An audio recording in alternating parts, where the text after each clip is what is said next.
Hello students, आज मैं फिर आपके लिए बहुत ही इंटरेस्टिंग वीडियो लेकर आया हूँ यूनिट कन्वर्जेंस पर। इसमें मैं आपको कुछ टिप्स और ट्रिक्स बताऊंगा यूनिट कन्वर्जेंस के। तो चलिए शुरू करते हैं वीडियो को। क्वेश्चन सॉल्व करने से पहले हमको इसके कुछ बेसिक्स जानना होगा या सीखना होंगे। तो देखिए, मैंने यहाँ पर आपको मल्टीप्लिकेशन एंड डिवीजन दिया है। यहाँ पर 4 क्वेश्चंस दिए हुए जो जिसका इस्तेमाल या इसमें होता है, क्वेश्चन सॉल्व करने में होता है यूनिट कन्वर्जेंस के। तो चलिए इन क्वेश्चन को किस तरह से सॉल्व करते हैं मैं आपको यहाँ पर बताता हूँ। तो चलिए स्टूडेंट, इसको सॉल्व करते हैं। आपको मैं एक ट्रिक बताता हूँ कि आप जब भी मल्टीप्लिकेशन करेंगे तो जो पॉइंट रहेगा वो राइट साइड में जाएगा, और अगर जब आप डिवीज़न करोगे तो जो पॉइंट है वो लेफ़्ट साइड में जाएगा। ठीक है, ये याद रखिए, हमेशा याद रखना। अब क्या करना है हमको, यहाँ पर 3 जीरो है, मल्टीप्लाई है तो किधर जाएगा, राइट साइड में। 3 नंबर आगे सरकेगा, यानी राइट साइड में जाएगा। 3 नंबर राइट साइड में उसको हमको लेना है पॉइंट को। तो आप देखते हैं यहाँ पर क्या है, हमको 0.12। ठीक है, अब पॉइंट के बाद कितने डिजिट्स है यहाँ पर, 1 और 2 है। 2 ही डिजिट्स है ना। तो हमको यहाँ पर कितने जीरो है, 3 जीरो है। हमको यहाँ पर 3 डिजिट्स लाना है, तो हम यहाँ पर क्या करेंगे, और एक जीरो बढ़ा देंगे, जिससे ये क्या हो जाएगा, 0.120। कुछ नहीं है बोले तो जीरो है ही वहाँ पर। ठीक है, अब इसको राइट साइड में आपको खिसकाना है। किसको, ये इसको इसको मल्टीप्लाई कर देंगे हम। ठीक है, तो चलिए आपको राइट साइड में लेना है इसको। हाँ, ठीक है, 0, ये 1 जैसे कि वैसा, ये 2 यहाँ पर, फिर ये 0, और फिर क्या करना है, ये पॉइंट फिर इसके बाद आएगा 0 0। तो पॉइंट के बाद 0 0 का कुछ वैल्यू तो है नहीं। ठीक है, तो ये 120 हमारा आंसर है। ये जीरो, लेफ्ट साइड वाले जीरो का भी कोई वैल्यू नहीं है, और पॉइंट के बाद के जो जीरो है उसका भी कोई वैल्यू नहीं है। इसके लिए हमने यही नंबर यहाँ पर लिख दिया है 120। तो यही हमारा आंसर है। इसी तरह से अब ये मल्टीप्लाई करना है हमको, 400 और 100, इसको मल्टीप्लाई करना है। तो आपको क्या करना है, एक जीरो काउंट कर लेना है। 4 है, 1 2 3 4, और फिर इन दोनों की मल्टीप्लाई करना है। 4 1 जा 4, ये लिख दिया। यही आंसर है हमारा। ठीक है, इसी तरह से अब मैं डिवीजन में क्या कहा आपको कि जो पॉइंट है वो कहाँ जाएगा, लेफ्ट साइड में जाएगा। कहाँ जाएगा, लेफ्ट साइड में खिसकेगा वो। तो किस तरह से करेंगे आप देखेंगे हम। अब यहाँ पर देखो 0.33, लेकिन यहाँ पर कितने जीरो है, 3 जीरो है। और लेफ्ट साइड में कितने नंबर है, एक ही नंबर है, 0 है ना। पॉइंट के बाद लेफ्ट साइड में कितने नंबर है, 0, एक ही नंबर है ना, ये 0, फिर एक ही डिजिट है ना। तो 3 डिजिट बनाने के लिए हम 3 जीरो करेंगे इसको। ठीक है, 3 जीरो कर दिए हमने। अब क्या करना है हमको, ये जो पॉइंट है इसको लेफ्ट साइड लेकर जाना है। 3 डिजिट लेफ्ट साइड लेकर जाना है। तो चलिए लेकर जाते हैं इसको, क्योंकि इसको डिवाइड करना है ना हमको 1000 से। इसके लिए 3 नंबर, ये 3 पॉइंट इधर से खिसकाना है हमको लेफ्ट साइड में। ठीक है, तो देखिए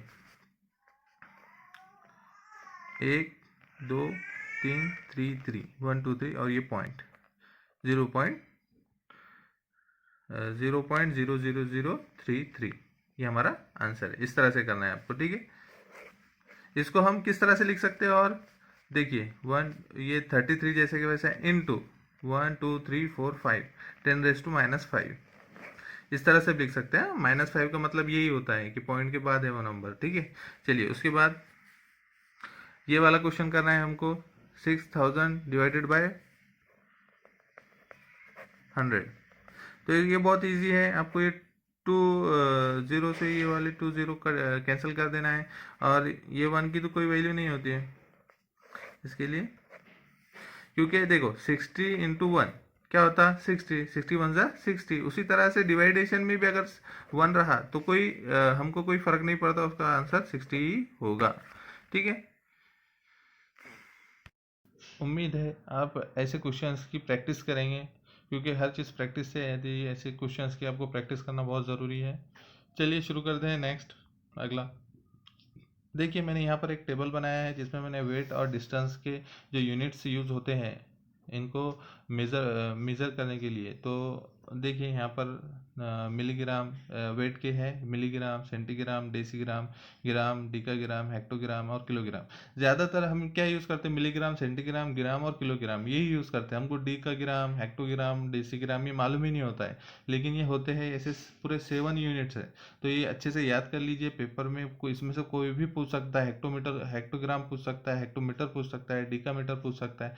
तो आपको ये याद होना बहुत ज़रूरी है। तो ये देख लीजिए, इसके सीक्वेंस याद कर लीजिए। ऊपर स्मॉलेस्ट है और नीचे लार्जेस्ट, यानी छोटे से बड़े की तरफ है, ऊपर छोटे, नीचे नीचे जैसे जैसे जाते जाएंगे वो बड़े होते जाएंगे। ठीक है, चलिए ये बॉक्स आप अपने पास बना लीजिए नोटबुक में। चलिए इसके बाद देखते हैं।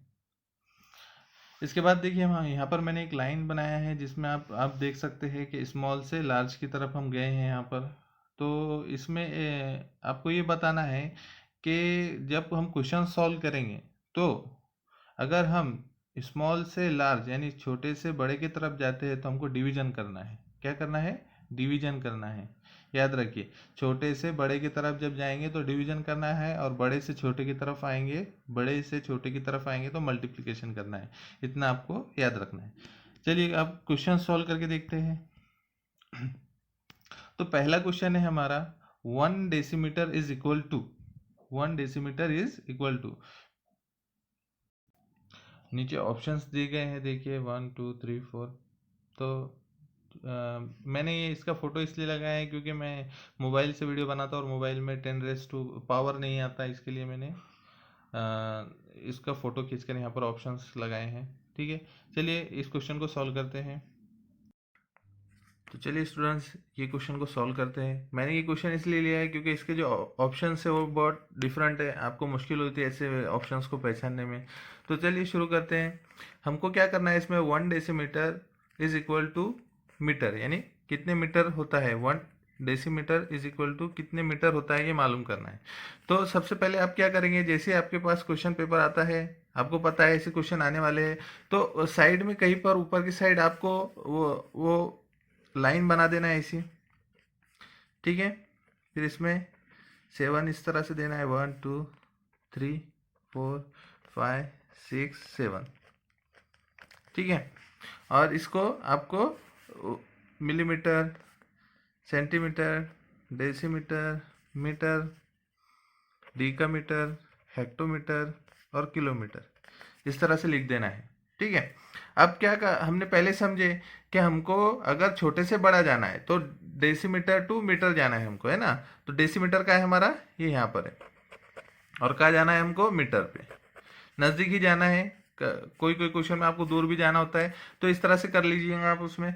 फिर क्या करना है आपको कि डेसीमीटर कितना है, 1 डेसीमीटर दिया हुआ है। ठीक है, और हमको क्या मालूम करना है, कितने मीटर होगा, है ना, कितने मीटर होगा, इस तरह से लिख लीजिए। ठीक है, तो आपको क्या करना है, मैंने पहले ही कहा आपको कि आप छोटे से बड़े की तरफ, यानी ये छोटा है डेसीमीटर और मीटर बड़ा है, तो छोटे से बड़े की तरफ जाएंगे तो क्या करेंगे, डिवीजन। अब डिवीजन तो करेंगे 1 को, लेकिन किससे करेंगे, है ना, किससे करेंगे, ये क्वेश्चन है ना आपके सामने। तो आपको क्या करना है, जो दिया हुआ है वहां पर उसके ऊपर 1 लिख देना है आपको। ठीक है, 1 लिखे हमने यहाँ पर। अब आपको लेफ्ट साइड में जाना है या राइट साइड में जाना है, कहीं भी जाना है अगर, तो क्या करना है आपको, 0 लिखते जाना है। कहाँ तक जाना है हमको, मीटर तक। तो यहाँ पर मीटर तक, ये मीटर तक आ गए, 0 लिख दिया मैंने। अगर किलोमीटर तक जाना होता तो 1 2 और 3 और देता मैं, 3 0, है ना, लेकिन हमको मीटर तक ही जाना है, इसलिए मैंने यहाँ पर ही 0 लिख दिया हो। ठीक है, कितना, ये कितना बन गया, 10। तो हमको 1 को किससे डिवाइड करना पड़ेगा, 10 से। तो चलिए करते हैं, यहाँ पर देखते हैं किस तरह से करना है, 1 डिवाइडेड बाय 10। ओके, इसको डिवाइड करना है हमको। इसको किस तरह से डिवाइड करते हैं आपको मैंने पहले बताया, 0 वाला आपको सीखना पड़ेगा, मल्टीप्लिकेशन और डिवीजन। यहाँ से 1 0 हम हटाएंगे और 1 के बाद पॉइंट देंगे, 0.1। ये हमारा क्या आ गया, 0.1 मीटर। लेकिन अब ये तो हमारा आंसर है, लेकिन जो आप ये देखेंगे ऑप्शन में इस तरह से है कि कहीं नहीं, तो हम क्या कर सकते हैं, इसको इसको ऐसे कन्वर्ट करना पड़ेगा। तो क्या करना पड़ेगा, ये कितने के बाद है, एक के बाद पॉइंट है, तो हम क्या करेंगे, एक लिख देंगे, वो पॉइंट हटा देंगे और उसको 10 का पावर बना देंगे, 10⁻⁻1 मीटर। तो ये हमारा आंसर है। ठीक है, आपको ये सीखना ही होगा। ये जो जीरो वाले का डिवीजन है, मल्टीप्लिकेशन है, आपको सीखना होगा, तभी आप ये क्वेश्चंस अच्छे से कर सकते हैं। ठीक है, उम्मीद है आपको ये समझ में आया होगा। हमने इस वीडियो में इस क्वेश्चन में क्या हुआ, डेसीमीटर से मीटर की तरफ गए हैं, यानी छोटे से बड़े की तरफ गए हैं। इसके लिए हमने क्या किया था, यहाँ पर डिवीजन किया था। चलिए अगला क्वेश्चन देखते हैं। नेक्स्ट क्वेश्चन है हमारा 3.8 metre is equal to how many millimetres, है ना, मिलीमीटर्स में, यानी मीटर को मिलीमीटर्स में कन्वर्ट करना है हमको। नीचे ऑप्शंस दिए गए हैं, तो चलिए सॉल्व करते हैं क्वेश्चन को। तो चलिए शुरू करते हैं इस वीडियो को किस तरह से सॉल्व करना है करके। देखिए हमको क्वेश्चन क्या दिया हुआ है, 3.8 मीटर है, 3.8 मीटर। इसको कन्वर्ट करना है हमको क्या में, मिलीमीटर में। ठीक है, तो मीटर और मिलीमीटर, मीटर यहाँ पर है और मिलीमीटर यहाँ पर है, यानी हमको बड़े से छोटे की तरफ जाना है। बड़े से छोटे की तरफ जाने के लिए मैंने बताया आपको क्या करना है, हमको मल्टीप्लीकेशन करना है। अब मल्टीप्लीकेशन किससे करना है इसको, है ना, इसको मल्टीप्लिकेशन किससे करना है हमको। तो चलिए देखते हैं हम किससे मल्टीप्लिकेशन करना है हमको। पहले मीटर के, मैंने जैसे बताया, मीटर के ऊपर आपको जो दिया हुआ है उसके ऊपर आपको क्या करना है, 1 लिखना है, 1 लिखे हमने। ठीक है, फिर हमको मिलीमीटर तक जाना है, क्योंकि मिलीमीटर में आंसर है, तो मिलीमीटर तक जाना है। तो 1 2 3, 3 सिफर लगा दिया मैंने। अब कितना बनाइए, 1000। ये तो उल्टा है, लेकिन आप इसको सीधा समझे, राइट साइड में समझे जीरो को, तो ये कितना हो गया, 1000। 1 2 3। ठीक है, इस तरह से अब इसको आपको मल्टीप्लिकेशन करना है इसकी। आपको ये सीखना ही होगा, क्या करना है आपको, 3 जैसे कि वैसे लिख देना है, लेकिन पॉइंट के इधर जो नंबर है उसको काउंट करना है, और 3, यानी 3 के बाद 3 तक जाना है आपको आगे। तो ये 1 हो गया, ये 1 तो आ जाएगा 8 यहाँ पर, लेकिन अब यहाँ पर तो नंबर्स नहीं है बोले तो क्या है, ज़ीरो है। इसके लिए 1 2, अभी ये हमने पॉइंट के बाद 3 नंबर्स यहाँ पर लिख दिए, क्योंकि यहाँ पर 3 जीरो थे। ठीक है, ये आपको करना सीखना ही है। डेसिमल की मल्टीप्लिकेशन सीखो आप जीरो के साथ, और डिवीजन भी सीखो, क्योंकि बहुत इंपॉर्टेंट है ये। इसके बगैर आप ये क्वेश्चन सॉल्व नहीं कर सकते। तो हमारा आंसर जो आ चुका है 3800 मिलीमीटर। तो देखिए हमारा कौन सा आंसर है, कोई आंसर कौन सा है इसमें से, नंबर 4 का, ऑप्शन नंबर 4। ठीक है, उम्मीद है आपको क्वेश्चन किस तरह से सॉल्व करना है ये समझ आया होगा। तो अगर आपको और कुछ इसमें प्रॉब्लम्स होती है, कुछ समझ नहीं आ रहा है, या फिर इसका जो बेसिक पार्ट है, यानी जो ये मल्टीप्लिकेशन है, डिवीजन, जो आपको समझ में नहीं आ रहा, तो आप किसी से सीख सकते हो, या मुझे भी ग्रुप पर पूछ सकते हो आप। ठीक है, या फिर कमेंट में पूछ सकते हो, नीचे वीडियो के कमेंट करके आप, वीडियो में कमेंट करके आप पूछ सकते हो मेरे से। चलिए अगर वीडियो आपको अच्छा लगे तो लाइक करना, शेयर करना अपने फ्रेंड के साथ, और सब्सक्राइब करके बेल आइकन भी दबा देना, जिससे आपको नए वीडियोस की नोटिफिकेशन भी मिल जाए। वीडियो देखने के लिए शुक्रिया, थैंक यू।